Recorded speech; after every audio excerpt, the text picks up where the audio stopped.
Hello, magandang umaga. So, may pahabol na shoutout pa rin ha. Si Sir Edsel Jera Bebe Pamisa, sabi ganun. Good morning, boss. Pa-shoutout naman bukas. Birthday ko, August 14. Uy, happy birthday po. Pa-shoutout din sa pinakamaganda kong asawa na si Mary Ann Bastida. Pinakamaganda. So, meaning marami kang asawa, sir. Yan yung pinakamaganda. Hindi, kapag sinabi mo kasi yung word na pinaka, ibig sabihin may comparison yun. Eh. Pinakamaganda mong asawa. Ibig sabihin, marami kang asawa, siya yung pinakamaganda. Joke lang ha. Baka mag-away kayo. Ma'am Mary Ann Bastida daw, happy birthday. Sabi ni Sir Edsel. Sa mga kapatid dyan sa Initaw, Misamis Oriental, Ate Joy, Ate Che, Ate Jovi, Kuya Edgar, at Manang Juldi. Tama ba? Huldi o Juldi? At sa YouTube ko na Abay Show Mo, bye. Araw-araw ako nakasubaybay. Salamat, sir ha. Uy, may YouTube daw siya, si Sir Edsel, yung Abay Show Mo, bye. So, yan lang yung pahabol. Kasi, nag-shoutout na ako kaninang alas 8. Pakibalikan na lang. Baka nandun yung shoutout ko sa inyo. Anyway, proceed tayo dito sa main topic, no. Unahin natin tong kay Sir MG. May post kasi siya eh. Si Boy AC Garage pala nakalaya na. So meaning nakapag-bail. Pero ba't ang tagal Mapera naman si AC Garage ah. So nakapag-bail. Akala ko non-bailable yung kaso. Pero buti naman, no? Sabi gano'n ni Sir MG, o sana naman, totoong pagbutihin mo na. Kasi dun sa, di ba, dun sa news, parang, parang tinatanggap niya na nagkamali siya. O ito, nakita niyo na, di ba, pinagdudusahan ko na, etc. Pero may parating ka pa pala, boy. Sino yung nag-post no na finorward sa akin? Yung kay Attorney Hazel, kay may kaso ka pa yata kay sino yon yung yung buy and sell din ng sasakyan, si kay F2A, may kaso ka rin pala dun, boy. Saan ko nga ba nakita yon? Finorward sa akin yun eh. Na-post ko ba yon? Yung sabing ganun, done ka daw. Ibig sabihin, meron ka palang kaso dun. Tapos, ang susunod, yung may resibo daw. Asa na ba yan? Hanapin ko lang ha. Hindi pa pala natatapos yung problema mo. Sir Boy AC. Paano yan, men? Puro butterbonya yung nakikita ko sa wall eh. Hindi pa ba, natatawa, nananawa. Ito yun, si F2A nga, ito ay sa post ni Don Sebastian. Oy, follow nyo si Don Sebastian ha. Ayan kasama niya si Attorney Hazel. Sabi nga nun, Boy AC, done deal. Si Boy Resibo, aka Boy Langaw next. So, nako, may kaso ka na naman, boy. Boy AC. Well, ganun talaga. Gagawin natin. Kasi sa totoo lang nung kinontent ka nito ni Sir F2A, 'di ba? Ito yung after ng incident mo ng Boy Bulwak, no? Fair naman yung criticism niya sa iyo dun eh. 'Di ba? Tapos bumanat ka pa ng mga kung ano-ano na yung pala may may sinamting ka, may ginanon ka. Wala. Ganun talaga. Pagdudusahan mo na naman. May pang bail ka naman yata eh. Mga pinagbentahan mo ng sasakyan dyan naman mapupunta. Kaya okay lang. Next, no, ito yung post naman ni Sir Boy AC Garage. Sabi gano'n niya dito. ano siya eh, no? Sabi ganun dito. Alamin mo kung kaalaman o diskarte ang tinuturo sa'yo o mga maling bagay. Minsan, ah, yung iba pang gugulang ang ipapayo sa'yo para makita nila ang pagbagsak mo. Kung ginamit yung mga pinasa nilang idea sa'yo. Kumpadre, makinig, alamin at aralin lalo kung nanggaling sa magagaling. What do you mean?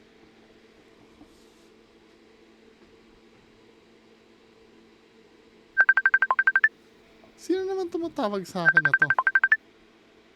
Huwag kayong tatawag sa akin, ha? Message lang tayo. Ha?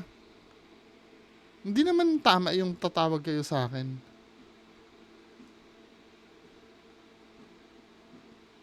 Anyway, hindi kasi bigla may tumatawag sa akin na hindi ko kilala.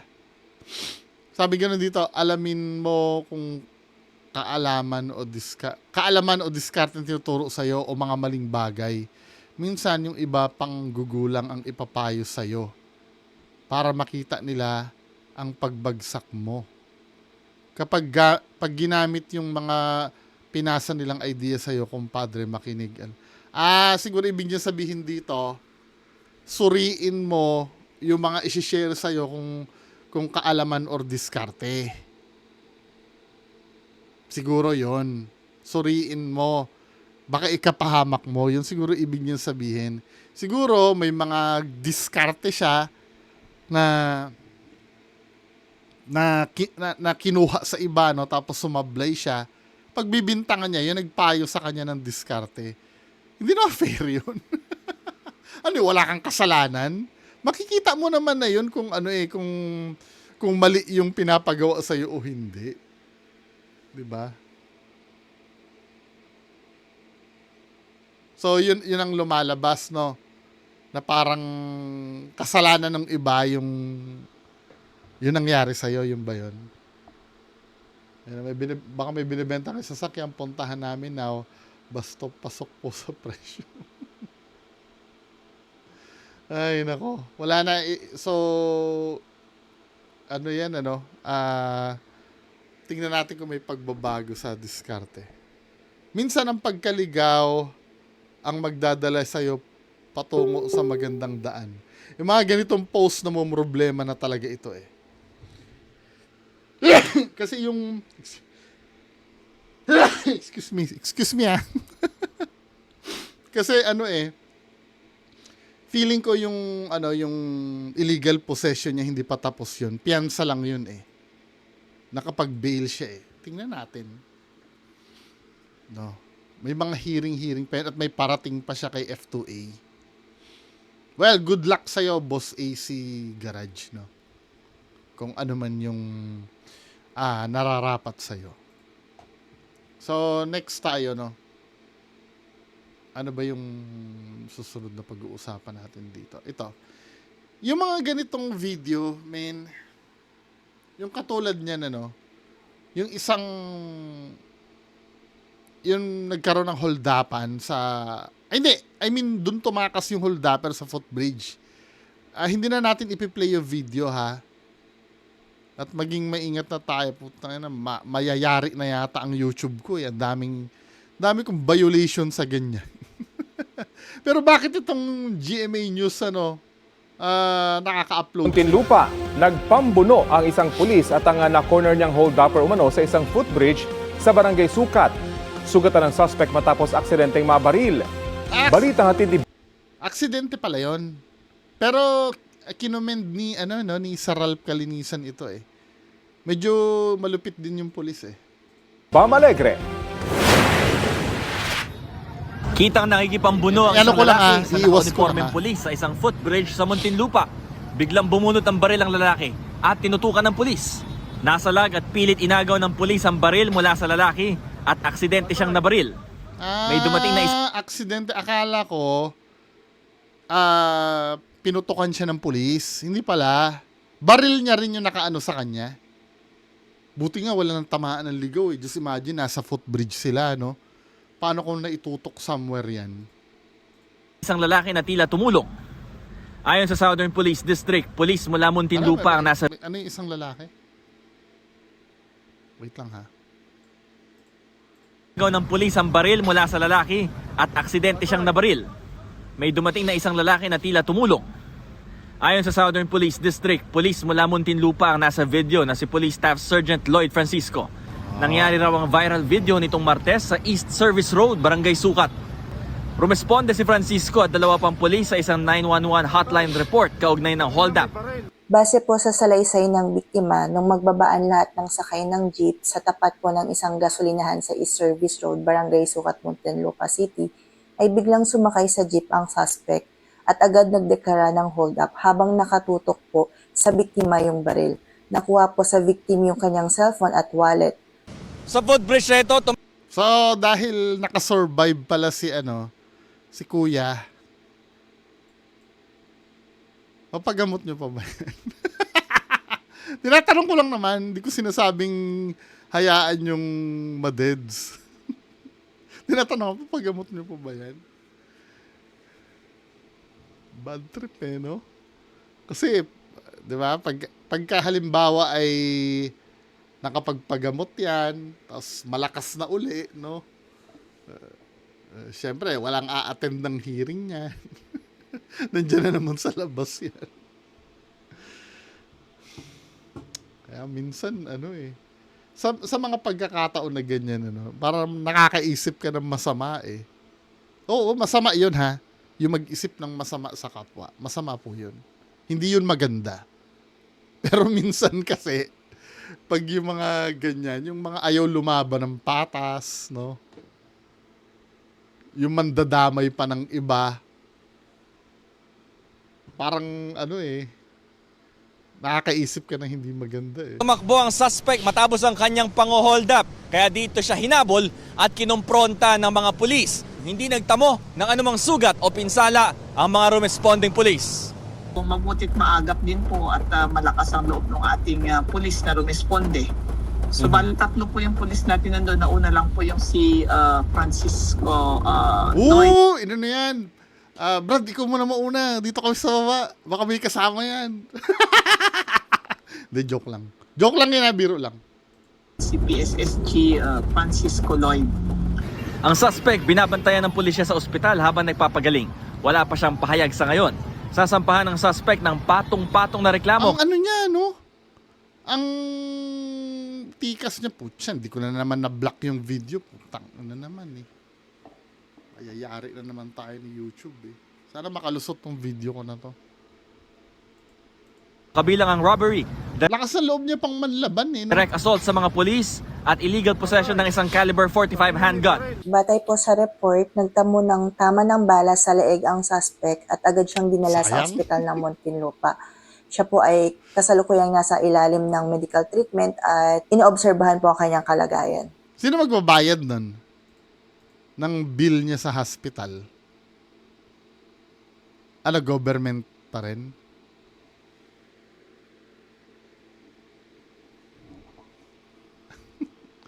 May gobyerno magbayad dyan ha. Ang tatlong rumesponding police ipinatawag na ng lokal na pamahalaan ng Muntinlupa at ng mga opisyal ng Philippine National Police para kilalanin ang kanilang katapangan. Naibalik naman sa biktima ng pang-hold up ang kanyang cellphone, bag Kailangan i-replay pa ng i-replay. at wallet. Bam Alegre, nagbabalita para sa GMA News. Pakakainin pa sa kulungan yan. Kaya suggestion ko, di ba, gumawa ng malaking gilingan. Pag may mga nahuhuling ganyan, itcha na lang doon. Wala eh. Ganun talaga ang buhay sa Pilipinas. Anyway, di ba nagsabi na ako sa inyo, kahit kailan hindi ko na i-content si Sir J. Costura. Ang titigas ng ulo niya. Pasa kayo ng pasa ng video sa akin ni Sir J. Costura. Reakan nga natin to. Para sa mga netizens daw, nauunawaan ko kayo at sa pamilya ni Rene. Paparinig siya. Hi sa mga Nationatics Worldwide. Ganda ni Sir J. Costura ngayon no? Ano ba to? Filter ba ito ng ano? Ng cellphone? Or ganyan yung kutis niya talaga ngayon? Tsaka yung ano niya? Ito po ay si Jay Costura. Naririnig ko po kayo at nababasa ko po ang mga komento ninyo regarding doon sa dalawang basketball player na nalunod. Lalo na kay Rene. Ayan, Bisaya din po ako. Galing din po ako ng Mindanao. Akala ko, Sir Jay Costura, sa Quiapo ka, ano, lumaki. Oo, may video yan. Tapos ngayon sa Mindanao ka na. Wait lang ha. Saan ba yun? Jay Costura. Quiapo.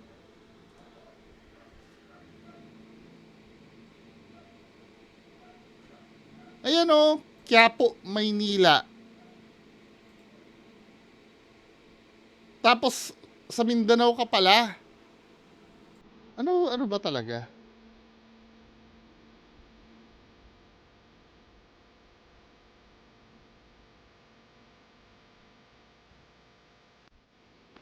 Hindi ako naniniwala sa mga milagro. Pero lahat ng dasal ko dito sa Quiapo nangyari.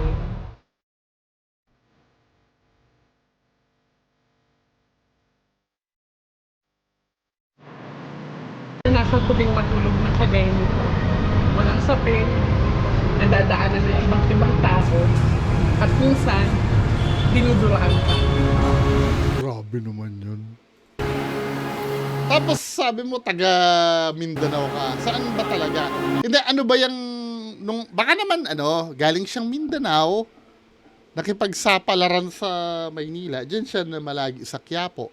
Pero hindi, contradicting yung kwento sa akin nung nung admin mo eh.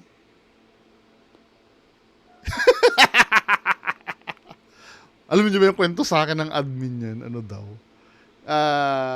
Basta. Malayo dito sa sinabi. Kasi yung admin mo pala na yon, kaklase mo pala yun dati noon. Nung high school.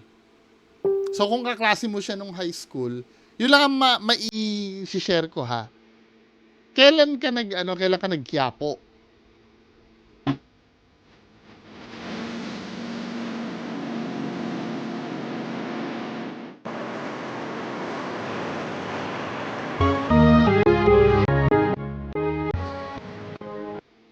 So yun lang naman to eh. Hindi ko alam kung ano ba talaga yun. Paano kailan yung timeline na nasa Quiapo ka? Malinaw na hindi nung high school ka. 'Di ba? Kailan yun? Pero ang sabi mo dito kasi, hindi parang ko lang, kasi ang kalaban kasi ng inconsistency ay yung timeline. Kailan naging tagpo yung nanirahan ka sa Quiapo tapos dinuduraan ka ng mga tao doon? Kailan yun? Sa dalawang basketball player na nalunod, lalo na kay Rene. Ayan, Bisaya din po ako, galing din po ako ng Mindanao. And hindi ko po ipagdadamot ang talento ko. Willing po ako magrepresenta sa mga psychic sa Pilipinas upang matulungan sila kung yun ang ninanais ng mga netizen, lalo na sa mga tagahanga ni Rene.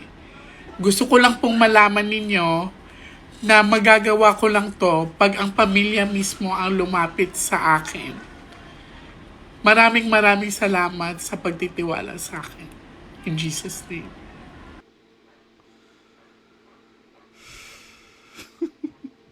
Sige, yung mga panawagan nyo yung mga magulang ni Rene. Kaya lang Sir Jay Costura ganito eh. Ang dami na ng information na nabitawan na. So ako, kung tatanungin mo, mauuwi na sa cold reading. Mauuwi na sa cold reading ang lahat. Kasi ang dami ng information available sa sa internet. Pinakawalan na ng social media, ng mainstream media yung mga information sa mga investigation. May mga clue na tayo katulad nung yung pagdala sa kanya sa ospital, no? Kaya kung anong i-reading pa natin doon? 'Di ba? Baka mamaya magkaroon ng findings yung yung otoridad ay makagulo pa yung gagawin mo. Parang nangyari dun sa don't get me wrong, Sir J. Costura ha. Meron ako noon, sige, ilalagay ko yung link sa baba, yung time na hinulaan mo si Jobilin Galieno, yung nawala sa Palawan, yung nagtaka ang lahat na naging kalansay na, ipinilit mo pa rin na may panlilin lang. Kahit wala naman, yung kalansay na patunayan na si Jobilin Galieno yon, 2 DNA yung kinundak. Ang DNA specific yon, paternal tsaka maternal, parehong nagmatch. Kasi pwedeng mangyari kung paternal DNA ang gagawin, pwedeng kamag-anak nung father side, pwedeng yung kalansay, di ba? Kasi yun yung una naging theory kay Jobilin Galieno nun eh. Kahit ako, nagtaka din ako na bakit ang bilis naging kalansay nun. Yung pala, nung time na kinidnap siya, pinatay na siya agad. Contrary dun sa sinabi mo, yung hula mo kay Jobilin Galieno, i-re-upload ko na nga lang yun. Mamayang gabi, i-re-upload ko yun. Yung kay Jobilin Galieno. Yung pagka-kidnap, sabi mo buhay pa. Sabi mo, binyahe pa ba?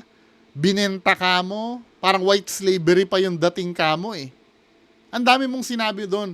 Then nung na-confirm ng NBI, maternal at paternal DNA exam na si Jobilin Galieno yung kalansay, nagpaliwanag ka na may panlilin lang ka mo. Di ba? Si Joros Flores, anong nangyari? Wala.